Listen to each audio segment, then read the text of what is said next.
Вітаю сообщество благочестивих любителів русинської поезії.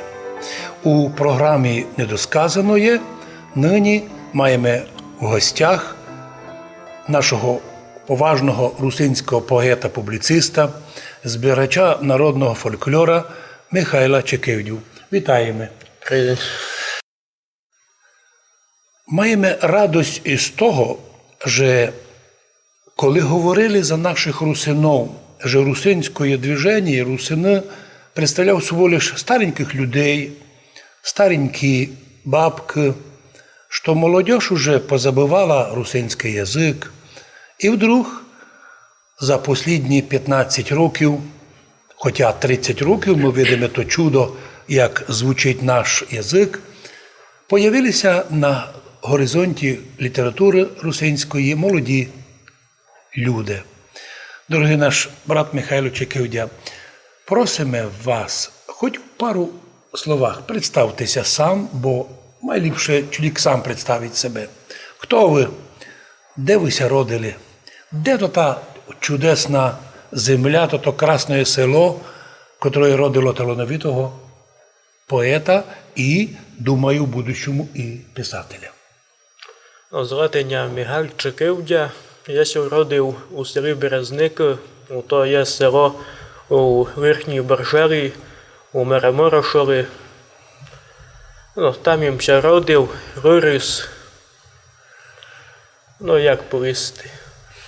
Там воспитаємося, там їм проник ту духовну, як можу повісти, атмосферу Карпат, то швидко. І так се стало, між тими боржавськими хащами. І у мене ще прийняв потяг до і писання, і до того, можу прийти до етнографії. Так, у ті наші традиції, фольклор. Я ото та й губка у себе все почав тягати від самих діточих років. І дотепер, що я ще почав писати. Спершу стихи, записував колядки. І так, помело, то його виходити. Зобралися і збірки. Всі ми знаємо, що русинських школ в світі практично не существує. Кроме школи в Словакії, там є факультет русинського язика. У Югославії там мають школу, де держава Сербія фінансує русинов, русинський язик, гімназію. А хто дає нашим молодим русинам знання русинського язика? Ми знаємо адрес, то наші мами. Ми віримо, що і ваша мама, Михайле, дала вам ту красу, і перший набор 30, 40, 50 тисяч русинських слов, да не лише слов, а й уже соткані у вираження. І, навірно, колыбельна співанка була, і колиска, і пісня, і все остальне формувало будущого нашого русинського поета. Як споминається у віршах мамка? Як споминається у ваших віршах нянько? Як впливає природа Карпат на появлення віршів? Котрі з них мають такі стали отблиском творчества?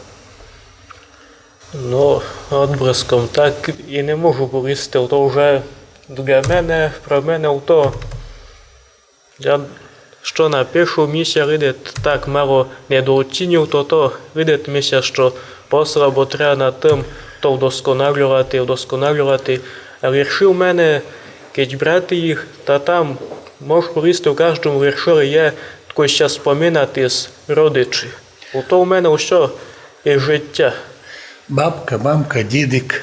Як так. файно звучить, коли такий є вірш. Сяк ми бабка говорила, кой ми їдіння варила. Бо...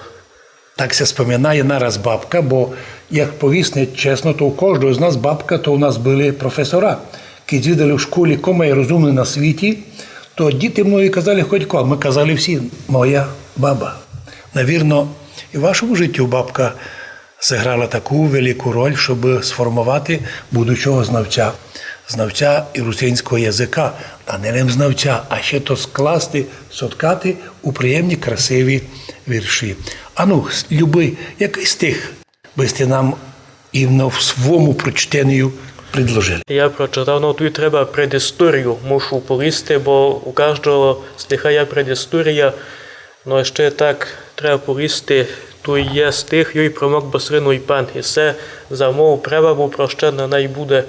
У мене, ну як, бери 3, уже сяй лише одна обстала, а так було, ну так ще склало, що я дуже много часу проводив, було ми 5 років, то у одної прабабі, то у другої, бо усі наші були по роботах, мама на роботу піде, баба на роботу, ну а мене з низьким було рішити, то у такий робочий час. Мене все до одної баби, до другої, я там цілий день роботу, а то ясно, то я найбільше любов проявив до наших зроків, бо як там баба коли почне приказувати, толкувати сяк так, коли ще зберуть ці мурашки, і зайдуться всі, поля посідав, коли почнуть говорити, а як давно копали, як на кюсниці, а як бідолари, а як жили за сральби, там за нечисту силу, то все, коли почнуть говорити. Ну то ясно, що тоді Восприймав як промокатка. Ну, а я ще дитина слухав, так сяду все, очі лупуляв, так слухав, йой, так мені інтересно. Ну, А ще дуже цінно, що прабабка, навірно, мінімум 100-літнім язиком говорила. Бо то, що вже ми переходимо, деколи впливаємо, маємо вплив на словакізація, полонізація, українізація язика, але бабка говорила язиком майже ідентичним русинським язиком.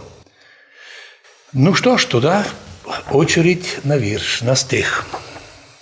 Мені саме любить то вираження, сяк ми бабка говорила, кой ми їдіння варила. йой промок басрину й пан, як запах бо му токан, а й бо мому не даме, а самі ойзіме. Як ми баба говорила, кой ми ідіння варила. Вона була малий буль, але цербатий пасуль. Все прощенно би казала, як давно вона ся мала, як із дідом юся жило, як садилося, косило. То були зимні дні, прираж трімфлі ровняні, но не хотів я їх брати, я рівного не кусати. Фурт говорить та й пряде, у котельню покиде, підокладе там огінь, сяк помало прийде день. Була шустра вона гитуча, та й фес дуже говорюча, дуже хотіла що знати, та й сама щось розказати. Суд усе се включала, лиш то і позирала, адвокат се, радь суддя, яка баба бравня. Тури сяде і копиться, що й се замродиться, ю як хотіла що знати, слово досте розказати. Яка прабаба Янора, були річі в неї корела, я за неї не забрав, дуже часто споминав. Чудесно.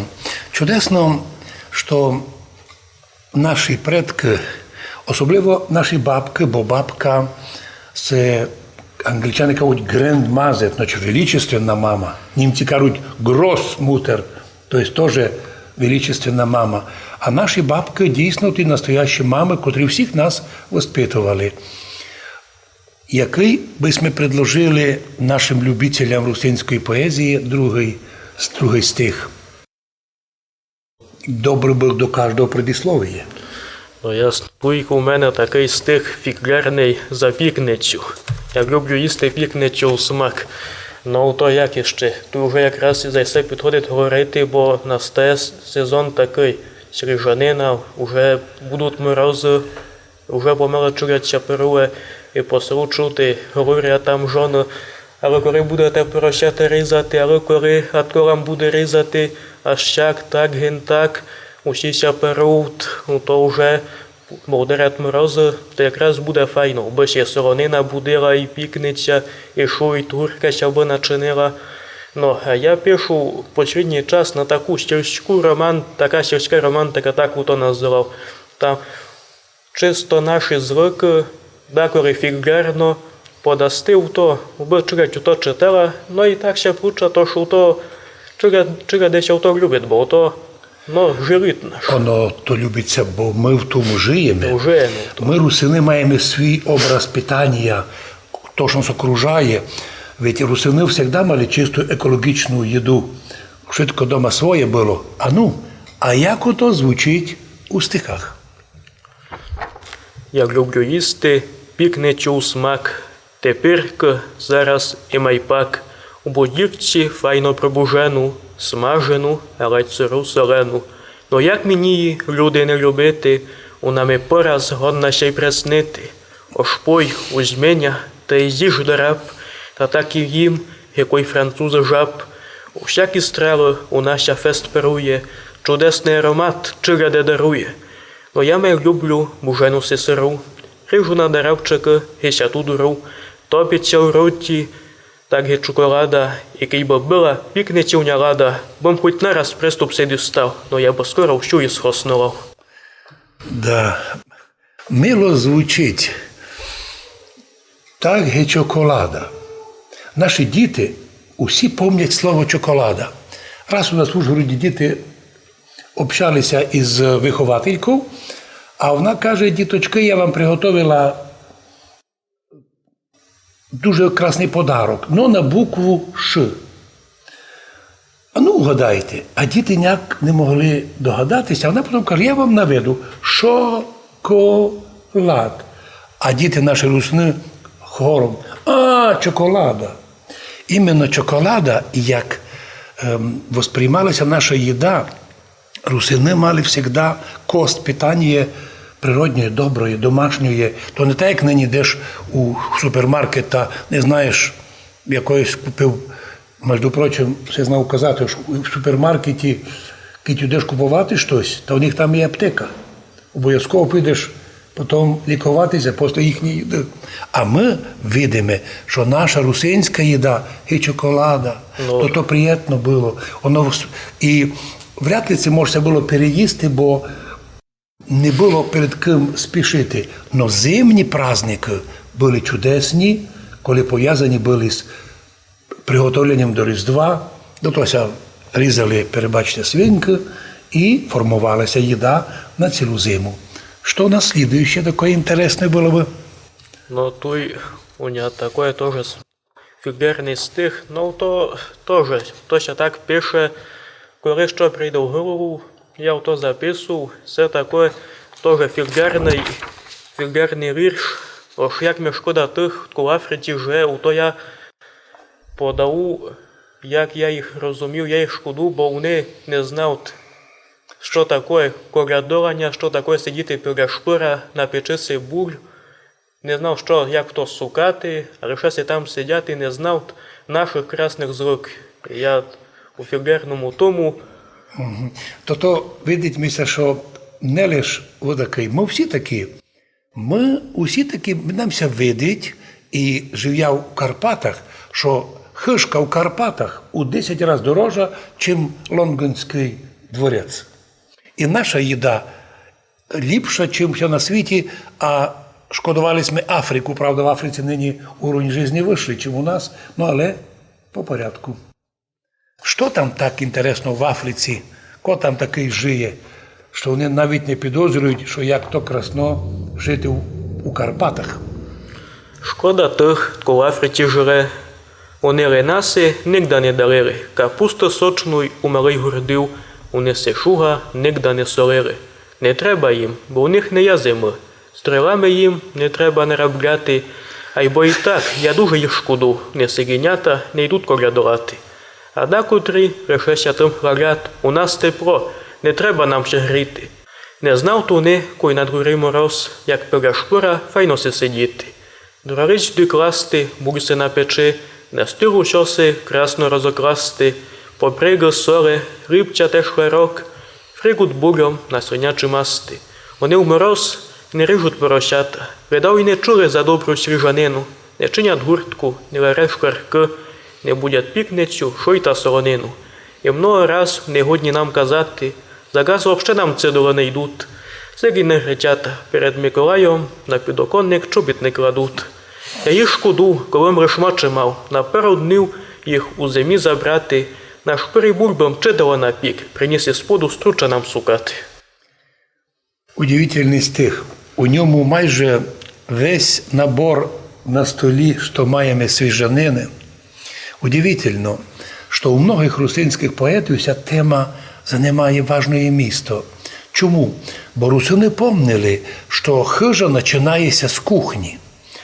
Там, де добра кухня, там, де добре знають вважати свіжатину і добру їду, там здорова нація. Вода чиста, тече поточком, колодязь свій. У нас у русинів майже у кожному дворі свій колодязь, свої красні, такі великі, хоч по 100, по 200 квадратних метрів винограда. Утки знають, тоді в Африці, як то вина надавити, як ото до праздника покласти, украсити стіл. Благодаря, Михайле, за таке красне. Ясно, що із тих віршів, якщо б перевести це на русський язик або на українську мову, то, може б, догадалися етнічні українці і етнічні руські, ось чим русино і що й драгоценне.